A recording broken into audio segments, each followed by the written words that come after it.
My mother-in-law, Jenny, has been horrible to me forever. She was extremely critical of my weight and looks. My husband, Atlas, is a very handsome man, while I'm average at best. I'm also very curvy, while he is fit. No matter what our differences are, we love each other.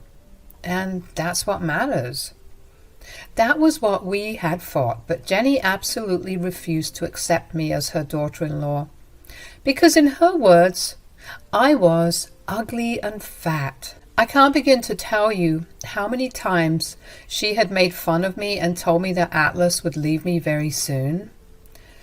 Frank, his father, was a decent man and was never nasty to me, so no hate for him, please. Even on that day, I was getting married to her son, and she walked up to me and told me that Atlas wouldn't last in a marriage with me. She said that he would get bored of me and dump me very soon. And that's why she hadn't bothered to try and ruin my wedding. What should have been the happiest day of my life was turned into a sad day because of my cruel mother-in-law. After we got married, Jenny regularly made comments about me and told Atlas that he should be careful before planning a family with me. She always acted like we would divorce in a few months. Around 1.5 years into our marriage, Atlas got fed up with her behavior and went low contact with her. We were all set to continue that low contact before something surprising happened to us. One day we found out that I was pregnant. We also found out that I was carrying a boy. It was an unplanned pregnancy, but we were both happy with the news.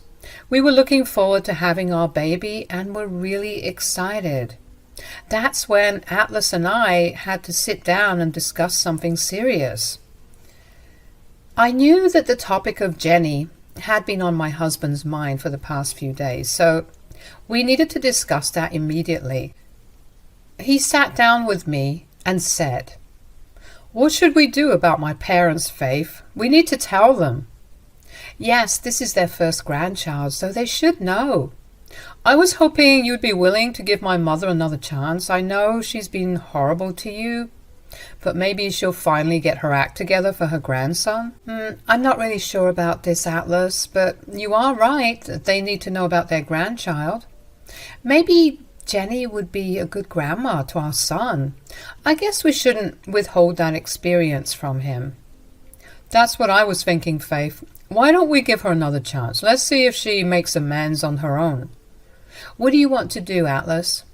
Will you go visit my parents together? We'll break the news there. I was uncomfortable being around Jenny because of her horrible attitude towards me, but I also knew that I had to get used to it. If she ended up being a loving grandma, she would be in my life constantly. I wouldn't deprive my son of her affection, so I may have to put up with her anyway. Thinking of all those things, I decided to give Jenny a chance. I agreed to go with Atlas to his parents' house and break the news to them in person. We told them we were coming over, and Jenny was glad because she hadn't seen Atlas because of our low contact. When we arrived at the house, she happily ran up to us and tried to hug Atlas, but she froze when she saw my slightly protruding belly. She pointed at my belly and said, "What is that? Are you pregnant?" "Yes, Jenny, I'm pregnant." "Is she telling the truth, Atlas? Are you two having a child?" "Yes, Mom, that's why we're here. We wanted to tell you and Dad in person that we are expecting a boy." Atlas and I happily announced our big news to Jenny and Frank. Frank was overjoyed and kept hugging and congratulating us. He had the reaction that we had expected, but Jenny remained frozen on her spot. Very slowly she backed away from us with a shocked look on her face. I was immediately thrown off by her behavior, and after a while she started to shake her head in disbelief and said, No, this can't be happening. Tell me this is a joke." "What do you mean, Mom? Why will this be a joke? We are really expecting a child. Aren't you happy for us?" "No, I am not happy for you. I'm extremely mad right now." "Why, Mom? What's the matter?" "That woman cannot have my grandson. No, this can't happen to me. What's the matter, Mom? Why are you reacting this way? What are you thinking getting her pregnant, Atlas? She is completely unfit to have my grandson. She has the worst genes, and my grandson will turn out to be ugly and dumb. Everyone was taken aback by what my mother-in-law said. Even Frank was in shock because he hadn't expected Jenny to react so badly to this good news. Atlas was gobsmacked and stared at his mother in disbelief. I was high on hormones and immediately started to cry because I felt utterly humiliated. I quietly sobbed in my place and had a hard time forming words. Frank was the first one to break the silence. He said, "What are you talking about, Jenny? Have you gone mad?" "No, I haven't gone mad, but our son sure is. Look at what he did, Frank. This is horrible. Oh, my God." "Oh, really, Mom? Tell me what's so horrible about what I did." "First, you married that ugly, fat woman and didn't even listen to me when I said she doesn't belong to our family. Then you went ahead and got her pregnant. How could you be so careless, Atlas? Now my grandson will look like his ugly mother, and I'll have to accept that." I couldn't believe that she would call her own grandson ugly if he turned out to look like me. I know I'm not the best-looking girl on the planet, and I can take her insults to an extent, but she was straight up calling my future child ugly, and that was crossing my limits. In my pregnancy-induced rage, I yelled at Jenny through my tears and said, "How can you call your own grandson ugly, Jenny? I can understand that you don't like me, but how can you judge your unborn grandson? If he turns out like you, I swear I'll have a heart attack. I thought that once Atlas married you, he would finally realize what a big mistake he'd made. Then he would divorce you and find a better girl. But I see that you have baby-trapped my son and absolutely destroyed his life."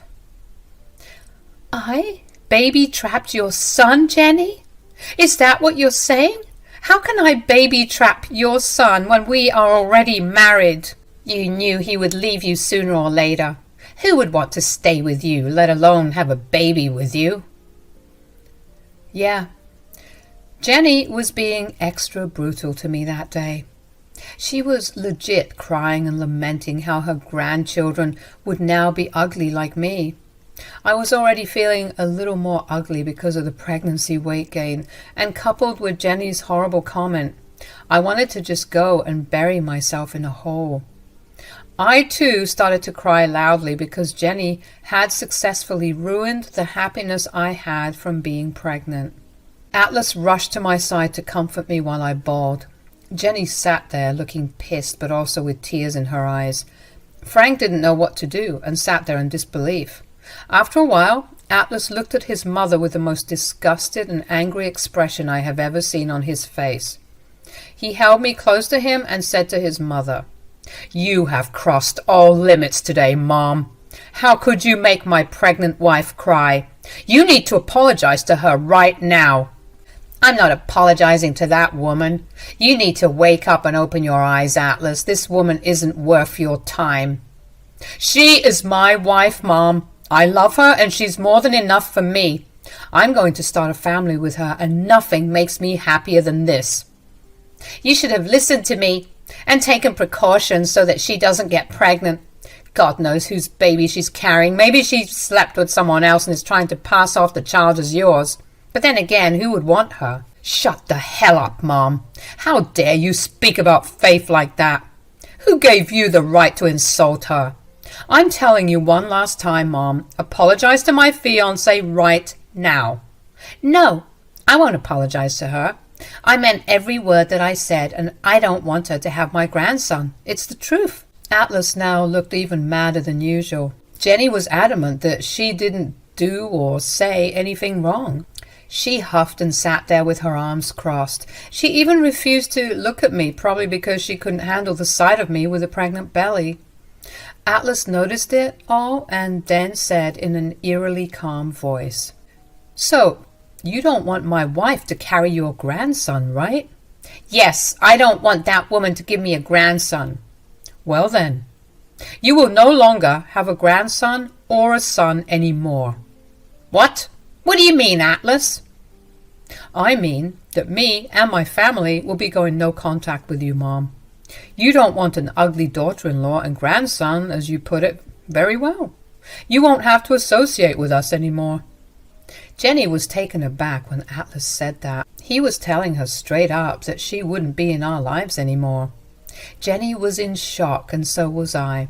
I had expected and hoped that Atlas would stand up for me, but I hadn't realized that he would talk about cutting Jenny off entirely. No one had expected that at all. Jenny looked at Atlas in disbelief and said, You would cut me off for that worthless woman? She is not worthless, Mom. Faith is my everything, and so is my child. I have no problem cutting you off to protect my wife and child from you. How can you even think about that, Atlas? I'm your mother. I carried you for 9 months and brought you into this world. I'm grateful for that, Mom. Believe me, I truly am. And that's why I hadn't cut you off sooner. But I draw the line when you act so viciously towards my wife and child. You're not thinking straight, Atlas. You cannot cut me off for Faith. You cannot keep me away from my grandchild. Well, watch me do that, Mom. You already said what you said. Now it's time for you to face some consequences. Jenny kept asking Atlas if he was serious. She tried to say how he was being super unfair and that she was only looking out for him and his unborn child. After a lot of back and forth, it became clear that Atlas was seriously going to cut her off. That's when she turned pale. When the thought finally sunk in, Jenny started to cry loudly and said, I can't believe this. My own son is threatening to cut me off for another woman. You seem to be forgetting that my wife is not just another woman. You will treat her with respect. Although I don't expect that from you anymore, I'm not making threats, Mom. I've decided I want nothing to do with you. You are really overreacting, Atlas. You can't do this to me. I want to be in my grandson's life. Well, I don't want to keep you in his life. My son doesn't need a judgmental, cruel grandmother like you. He is better off having only one grandmother, and that is Faith's mother. No, Atlas, please don't say that. Okay, I'll try not to make these comments about your wife again. Are you happy now? No, I'm not happy. This is not enough, Mom. When I gave you the chance to apologize to my wife, you didn't do that. You don't get to claim that you will behave now. I'm already telling you that I will try to act civil. If you really love that wife of yours so much, I'll deal with it. I've been dealing with her anyway, haven't I? I don't believe a word out of your mouth anymore, Mom. You have been nasty to my wife, and you insult her every chance you get. That's why I went low contact with you in the first place. I came back here with Faith because I thought you would be happy to hear about our pregnancy. Now that I know about your feelings, I don't want me or my wife and child around you. At this point, Jenny suddenly remembered the fact that we did go low contact with her after she repeatedly kept humiliating me. She finally realized that there was a big possibility that Atlas would cut her off for good. He had stuck to his word before and can readily do it again. Once that realization clouded her brain, she was able to see things clearly as they were. She was about to lose her son and grandson for good. And that's when she changed tunes and tried to appease Atlas by saying, I understand that I've upset your wife, Atlas. I was high on emotions and said some bad things. I may have hurt her feelings. I was just looking out for you. No, you weren't looking out for me. You were trying to separate me from my wife because she doesn't match your beauty standards.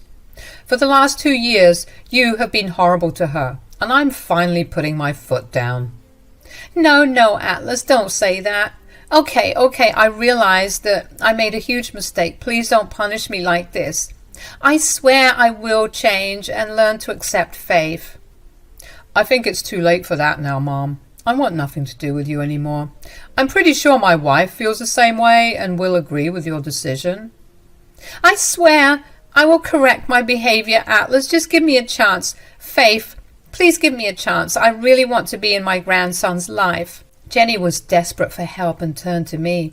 She thought that, like always, I would readily forgive her and ask my husband to give her another chance.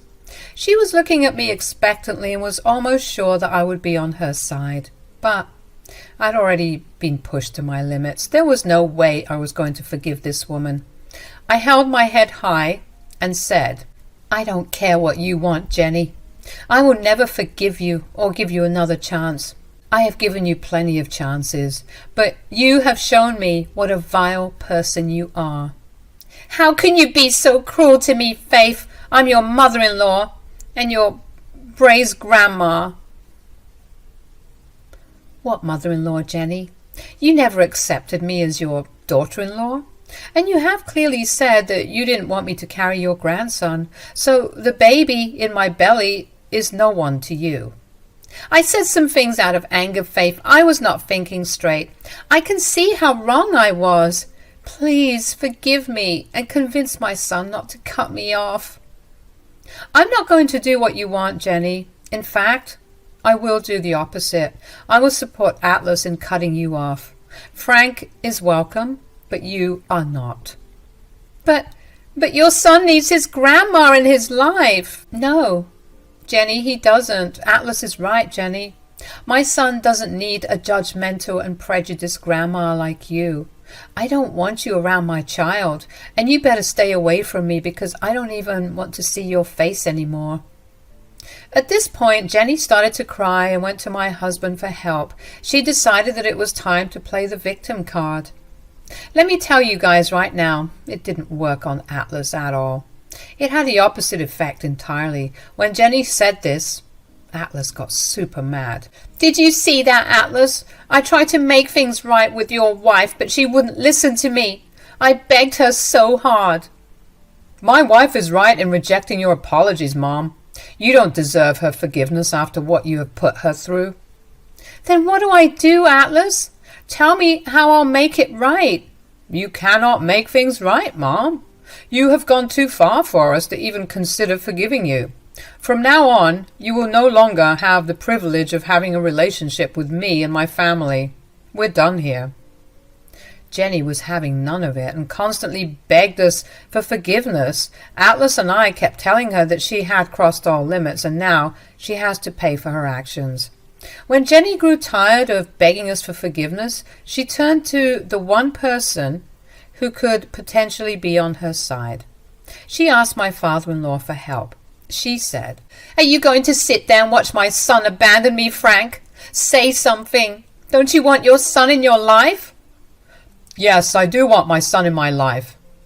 "Then what are you waiting for, Frank? Help me convince Atlas that he's making a mistake." "I don't think he's making a mistake, Jenny. He's right to cut you off because you have been a horrible person to his wife." "What? Will you also take their side?" "Yes. They're doing nothing wrong. They graciously gave you another chance after finding out about the pregnancy, but you blew that royally. Now you don't get to come and demand that they forgive you." Jenny was surprised to know that even my father-in-law was supporting us instead of her. Frank had always been nice to me, but he had a hard time dealing with his crazy wife. But this time he actually sided with us and spoke in my favor. I was so grateful for his support that I had tears in my eyes again. I said, "Thank you so much, Frank. It truly means a lot to me to have your support." "I'm here for you, Faith. You've been a lovely daughter-in-law, and I know you make my son happy. You don't deserve the treatment Jenny's given you." "Thanks for understanding, Frank. This is why you are not getting cut off, but Jenny is." "No, you won't keep me away from my son and grandbaby. I won't allow it. Atlas, please don't do this." Jenny now realized that she was truly backed into a corner. She was crying and alternating between getting mad at us and begging us for mercy. It was bizarre seeing her so unhinged. I felt unsafe around her and left with my husband soon after. When we were leaving, Jenny tried to follow us and lunged at me from behind, but Frank caught her first, and the two started to argue. Atlas took me home to make sure I was safe. He later called his father and found out that they had a big fight. Atlas and I went no contact with Jenny as we had decided. I went home and asked Atlas if he was sure about this, and he actually said to me, "I'm sorry, Faith. I should not have taken you back to my parents' house. You had to listen to all of Mom's bullcrap because of me." "It's okay, Atlas. It was a joint decision, so I don't blame you. I was also hoping Jenny would be a decent grandma, so I wanted her in my son's life." "Forget my mother, Faith. She doesn't deserve us. I've allowed her to badmouth you and insult you a lot. I promise I won't let that happen again. I will do my duty and protect you and our child." I forgave my husband because he didn't do anything wrong. I was glad he stood up for me and told him so. I was proud of my husband when I gushed about how he put his mother in her place. Atlas and I actually laughed about it when we were home. Pregnancy hormones are crazy, man. So Atlas and I went no contact and also informed everyone in the family what Jenny had done. Frank also verified our account so that Jenny doesn't spin tales to make us look bad. Most family members sided with us and told us that we did the right thing. There were a few who wanted us to forgive Jenny, but we ignored that. The pregnancy was a roller coaster ride with Jenny showing up and trying to force her way back into our lives. She didn't get much of an opportunity because we shut her out and even called the cops once. She had been removed from my baby shower and even thrown out of the hospital when I gave birth. Atlas and I welcomed our baby boy 5 months ago. I'm recovering well and was able to safely deliver my child. We are over the moon as new parents and adjusting to our new life. But Jenny had been creating trouble for us as well. The good news is that we are filing a restraining order against her. She made some graphic threats against me, and I took all those texts to the cops. They took me seriously and told me that they would conduct a welfare check on her. Frank has also seen Jenny's unhinged version and has decided to divorce her for taking things too far. He was already pretty unhappy in the marriage, and this was the final push. Last I heard, Jenny was going to move to her sister's house in the next state. Since Frank was divorcing her, they had to leave their previous home and find separate accommodation. She never worked before, so she didn't have much money saved, so she had to move in with her sister, who offered to host her for free. I'm actually happy with this outcome for several reasons. Now we can have Frank over for free and have him babysit sometimes. We also didn't have to worry about Jenny harming me because she is far away now. So in the end, my mother-in-law ended up losing her son, grandson, husband, and even the roof over her head. Serves her right. Don't you agree, guys?